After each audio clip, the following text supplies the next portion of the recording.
Hello. In the first part of this course, we answered the total distance question, which was knowing how fast you were going or knowing what your velocity was, what was your total distance. And once again, we looked at that as a limit. It was the limit as the number of subintervals approached infinity, where we were adding up approximate total distances on a given subinterval. We then realized that this was tough to deal with. In fact, to this date, we still have not actually computed this limit outright. And we won't do that because it's difficult. In addition, we were able to find that this limit, which we notated as the integral from a to b of f of x dx, I guess in this case it would be v of t dt, but you get the idea. We saw that this was equal to big F of B minus big F of A by FTOC part 1. So we're able to, at this point, evaluate these guys if our f of x or a v of t function happens to be something that's pretty basic. So for example, sine of t or cosine of t or e to the t. What we're going to start doing now over the next several sections is develop some techniques by which we can do this integration. In other words, find some function big f of x such that the derivative of this guy is this guy. We're going to be able to do that with more complicated functions. And the first technique that we're going to use is something called U substitution. So let me illustrate this with an example. So U substitution.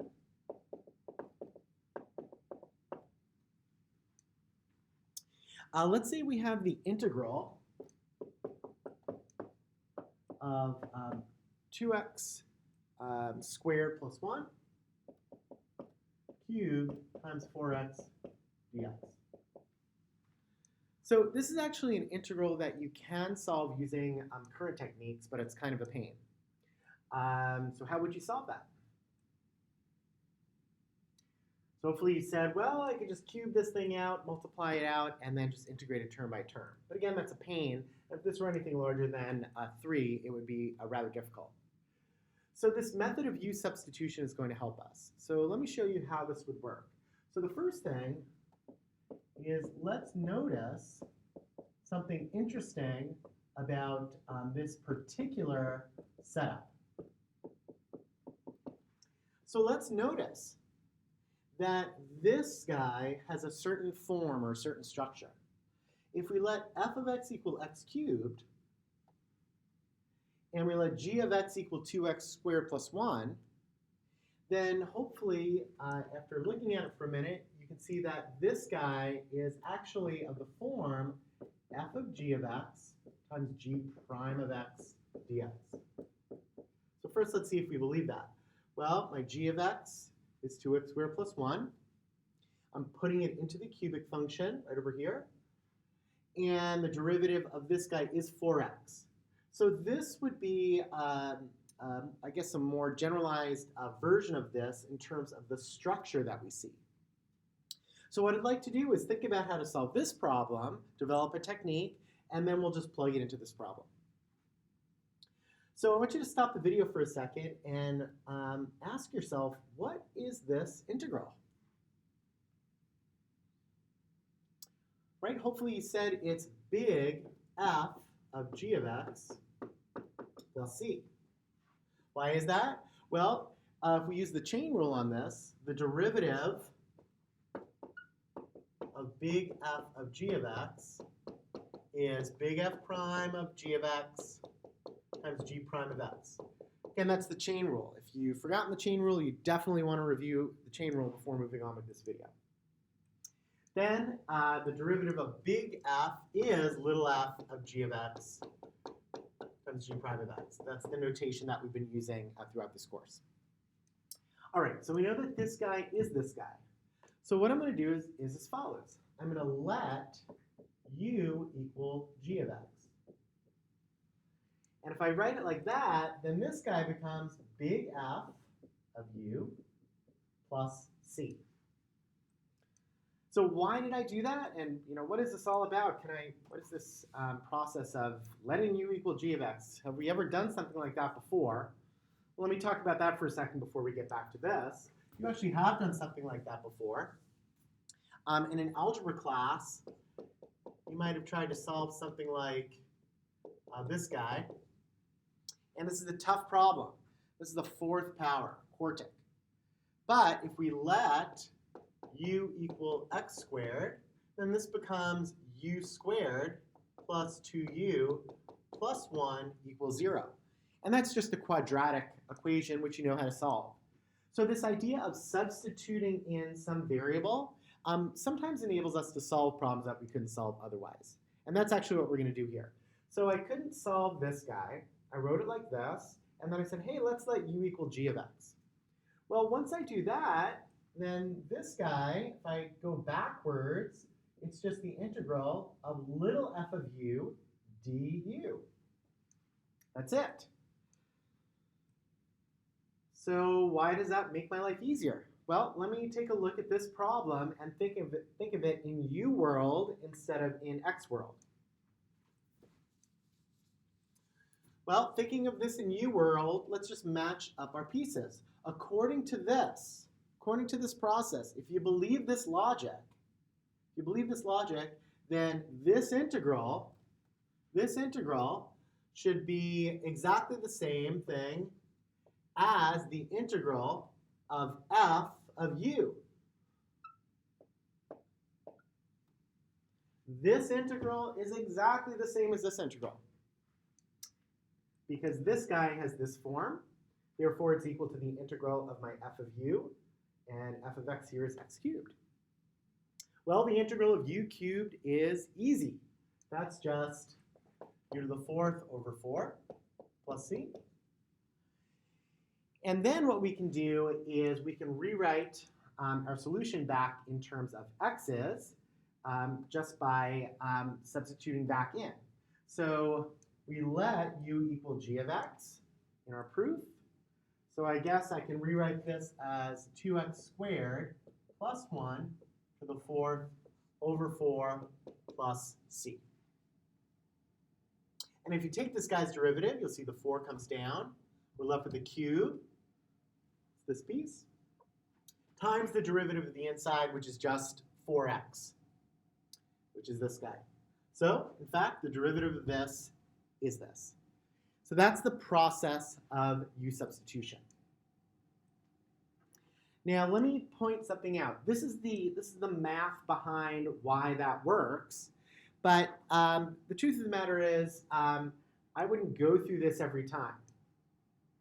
We do a little bit of a shortcut, which is based on this proof, but it just makes the work a little bit easier. So let me start again here. I'm going to keep everything on the board so we can see what's going on. So I have the integral of 2x squared plus 1 cubed times 4x dx. So here's the name of the game. If our original function is of the form f of g of x times g prime of x, then we know this process of u substitution is going to work. Why? Because we just proved it. So I asked myself, is this guy of the correct form? And the answer is yes, because the derivative of this inside guy is this guy over here. It's of the form f of g of x times g prime of x. So then I remind myself what the proof does, and the proof just says, let's let u equal g of x. So I'm going to let u equal 2x squared plus 1. And then once I do that, I want us to notice something visual. So I want us to notice something. If you look at this and you look at this, it visually looks like this is f of u. And it visually looks like this piece is du. Now I want to be clear about something. This does not equal that in the strict sense, because again, the dx is just notation. I'm not really multiplying anything there, and the du is notation as well. However, if I pretend that this exactly equals this equals this, then you're going to see it makes this process much easier to follow. So what do I mean by that? Well, I'm going to let u equal the inside guy, just like it shows in the proof. And then once I have this, I write du. So it's like I'm taking the derivative of this side equals the derivative of this side dx. So I just write down du equals the derivative of that dx. I'm then going to know if my u substitution process was correct if, once again, I can visually line up the pieces. So in other words, by u substitution, let me now just plug in my u stuff wherever I see x's. So this is the integral of u cubed. And then if you look here, the 4x dx lines up with the du. So we get the same exact process back, but we don't have to follow this proof every time. So once again, this is a visual process for us to actually do what we're doing over here, but it's way easier and more streamlined because literally all we're doing is we ask ourselves, hey, is this of the form f of g of x times g prime of x? If it is, all we do is let u equal the inside guy, let du equal the derivative of that dx, make sure our pieces line up, and then we're guaranteed that this actually follows the u substitution process. So hopefully that makes sense. I'm going to put another example up on the board. We're going to do it this quicker way. I'll leave this stuff on the board, though, for you to reference.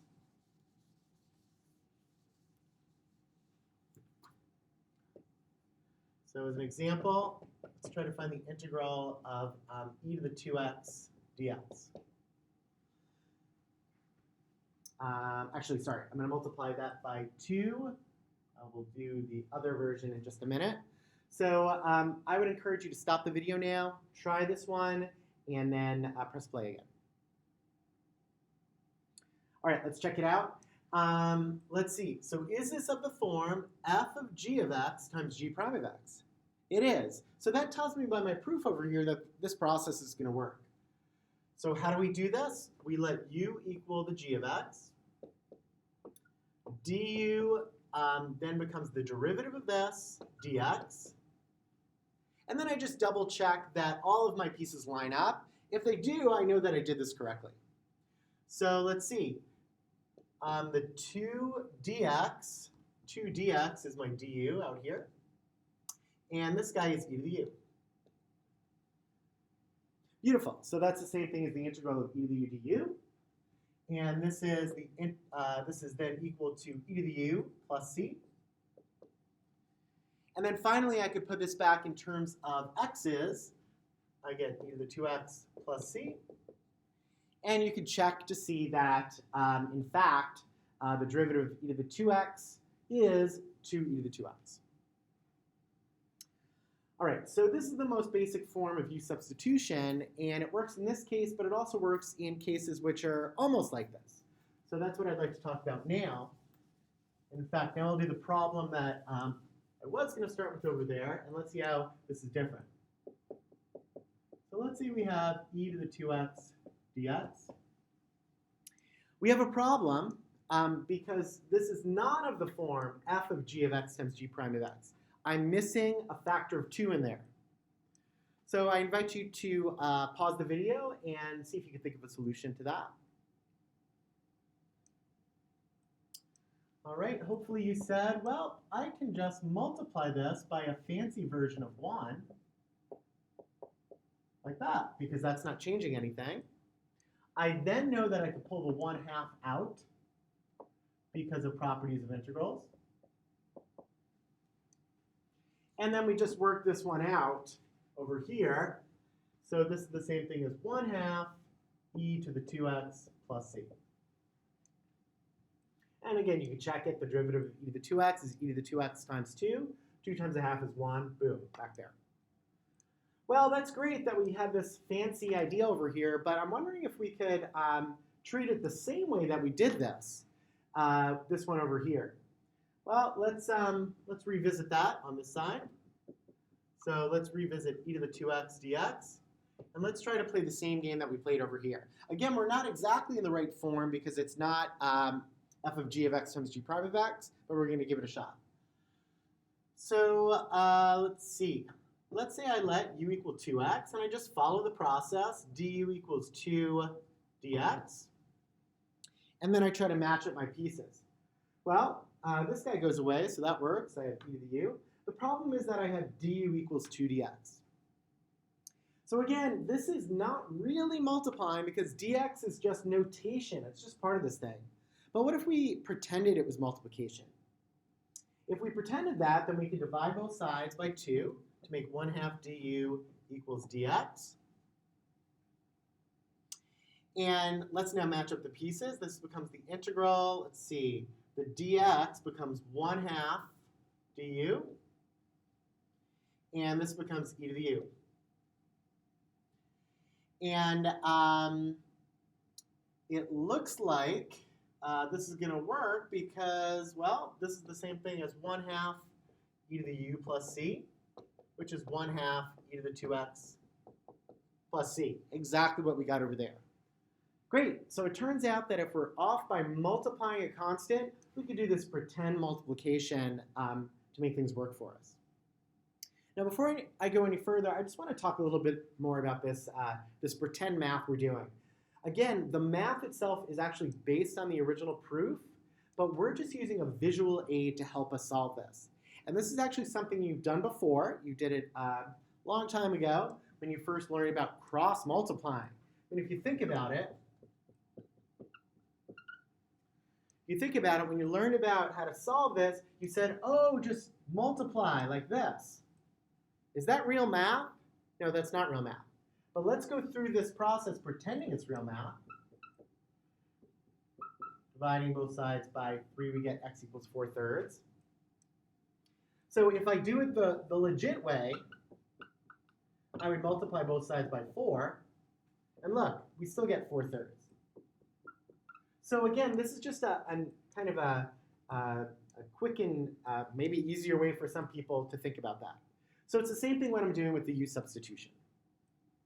So you might need to think about that, but hopefully you believe it. All right, I want to give another example for you guys to try. So let's say we have 3x plus 2 to the 9th dx. So I encourage you to pause the video, give it a shot. Right, hopefully you see this as,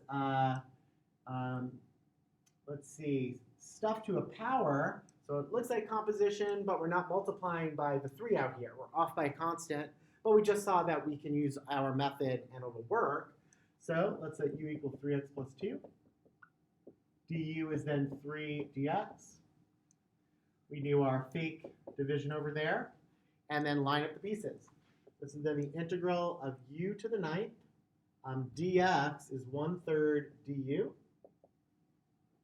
And we can easily integrate this guy. This is 1/3 u to the 10th over 10 plus c. And then putting our u back in, we get 3x plus 2 to the 10th over 30 plus c.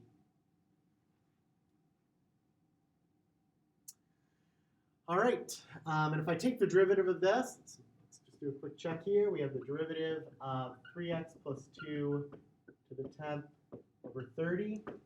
That's going to be 10 over 30, 3x plus 2 to the 9th, times the derivative of the inside, which is just 3. 3 times a third is 1, and boom, we get what we hope for. So moral of the story then, again, is if you're off by a constant, this u substitution process still works.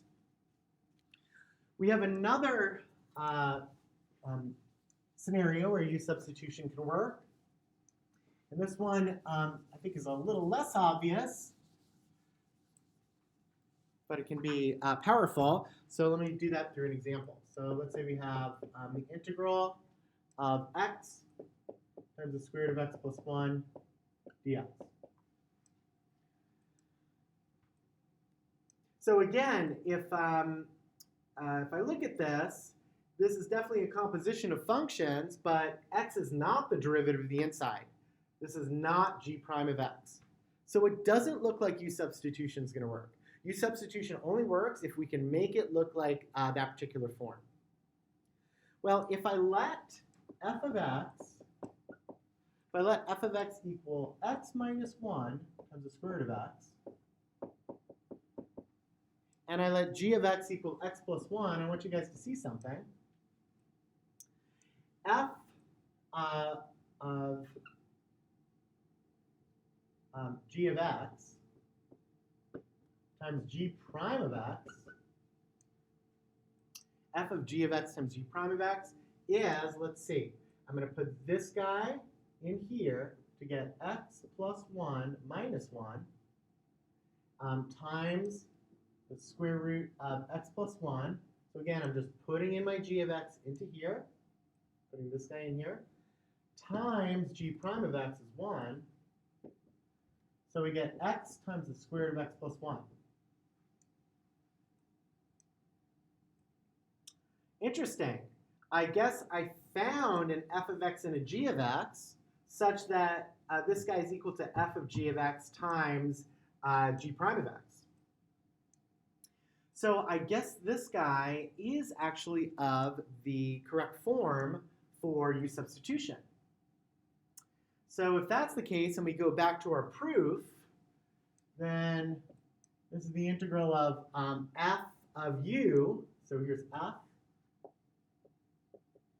of u du. Well, is that something that we can integrate? How would you integrate that? Well, hopefully you say, oh, I can rewrite this as u to the 1/2, and then I can multiply through. So this becomes u to the 1st times u to the 1/2, or u to the 3/2, minus u to the 1/2 du.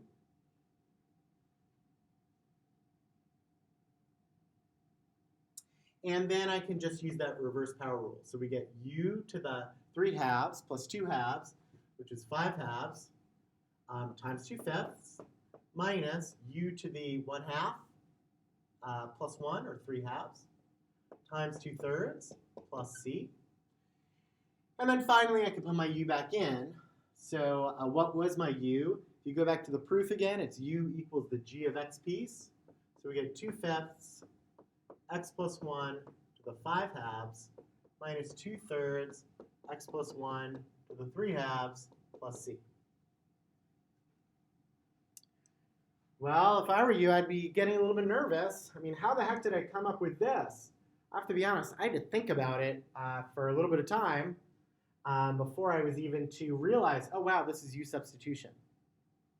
So my question then becomes is whether we can use kind of a fake way, once again, in this scenario. And we'll talk about what this scenario is exactly in just a minute. So let's give that a shot. Let me leave that up there. You might need it. And let me do my work down here so we can still see stuff. So again, let me do the fake version. So if I let u equal x plus 1, then du is the derivative of that, which is 1 dx. So again, I'm just assuming U substitution is going to work. And this guy here becomes the square root of u. Dx becomes du. And now we're stuck because we have this extra x lurking about. So what can I do about that? Well, if u is equal to x plus 1, then isn't u minus 1 equal to x?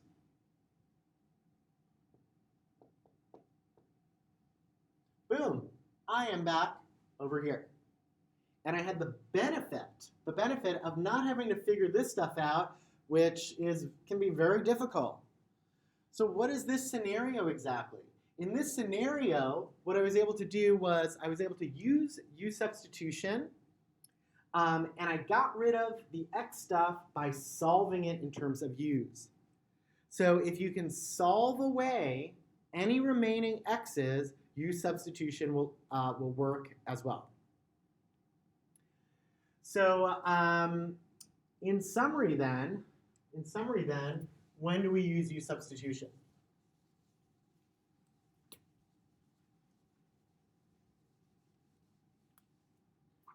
So in summary, we're going to use U substitution. So when to use U substitution or U sub. So one, if our integral happens to be of the form f of g of x times g prime of x dx. So you have to be able to recognize this. You have to be able to see it.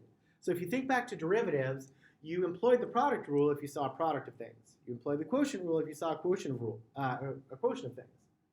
So in this case, you need to be able to actually see this. And that takes a little bit of practice, but once you get it, you'll build up confidence in that. So we could do it if it looks like that. We can also use U substitution if we're off by a constant. So this was where we had, for example, the integral of e to the 2x dx. We were missing that 2, but U substitution still works. The final case that we can use U substitution is if it looks like this and we can solve, or it almost looks like this, and we could solve away our x's. So that would be the other opportunity for us to use U substitution. All right, one more subtlety involved in U substitution that I want to bring up, and that has to do with the bounds. So let's do an example. Let's say we have the integral from 0 to 2 of x over 1 plus x squared dx. Sorry, 1 plus x squared dx. So we want to integrate this thing. And I look at it, and I realize there's a composition here. And if this is the inside guy, 1 plus x squared, the derivative of that is 2x. So that'll get rid of this x on top. So this tells me that U substitution is going to work. So let's let U equal 1 plus x squared. Again, once you decide on the U, your du is set to be the derivative of this guy dx. And then let me put the 1/2 there because I don't see any 1/2 here. And let's write this all in terms of U. So hold off 1 second on the bounds. My x dx is the 1/2 du. This guy squared is 1 over U squared. Again, let's hold up on the bounds for a second. And thinking about integrating, let me write that as U to the minus 2. Then I could use the reverse power rule. So let's see. These guys are all in terms of x's. But then I've moved into the world of U. And U is equal to 1 plus x squared. So I'm going to give you a second. Let's see if you can rewrite these bounds so that they correctly reflect that you're in the world of U. Right? Hopefully you put that this bound, in terms of x's here, becomes 1 plus 0 squared, or 1 in terms of u's. Hopefully for this 2 squared is 4. 4 plus 1 is 5. So in terms of u's, we go to 5. So similarly, let's just put a 1 here and a 5 here. So let me just say that this gives us a better interpretation now, or understanding of what the heck U substitution is doing graphically.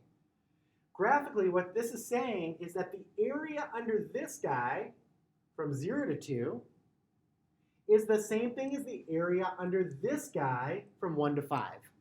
So that's how you could think about U substitution when you have these definite integrals, that you're finding a different function that has the same exact area over an associated set of bounds. All right, so let's finish this. This is 1/2 U to the minus 1 over minus 1, or multiplied by minus 1. Let's go from 1 to 5. And let me just rewrite this as 1 over 2 times U. It'll just be easier for me to plug the numbers in. And I get minus 1 over 10. 5 times 2 is 10. Minus 1 over 2. which is the same thing as minus 1/10 plus 5/10, or 4/10, or 2/5 if you like. I just wanted to double check that I get a positive number, which I should, because this guy is going to be greater or equal to 0 over that entire interval. So the moral of the story is whenever you have bounds, you have to make sure that you're changing them from x's to u's. And let me also point out that I don't need to turn it back into x's because everything is in terms of u's, and then I can just plug everything in terms of u's and get out a value. So when we had the indefinite integral, we actually did convert it back to x's. When we have a definite integral, we don't need to.